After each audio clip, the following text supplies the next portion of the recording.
abandoning its nuclear program. Beijing responded by calling on all parties to return to the negotiating table.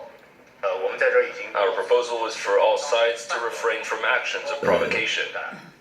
We should work towards bringing back all sides to the discussion table.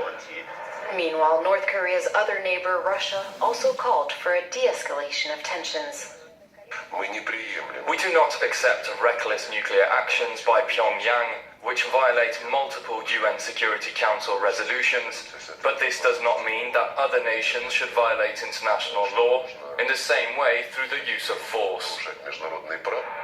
The U.S. administration, however, has announced it will go ahead with the planned deployment of the U.S. Missile Defense Shield, or THAAD, in South Korea, something both Moscow and Beijing are opposed to, deeming it a threat to their own national security.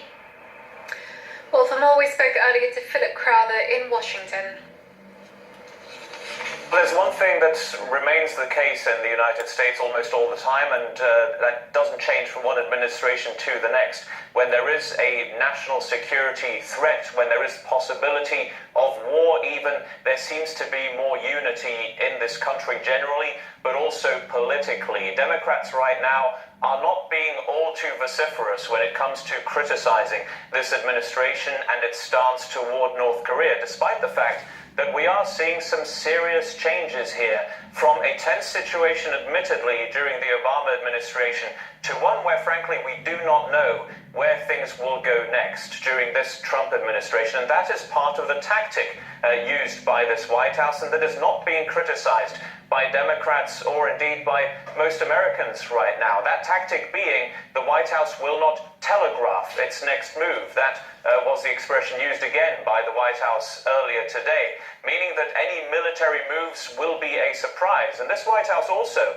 right now is using previous examples of a show of military might by the United States as a warning for North Korea. That is pretty clear right now. Today, the White House mentioned, first of all, the airstrikes in Syria against the regime of Bashar al-Assad, but also the dropping of that enormous bomb on Islamic State organization fighters in eastern Afghanistan. Clearly, those are now being used as messages for the regime of Kim Jong-un. There is not a lot of criticism toward this stance from Democrats or Republicans right now.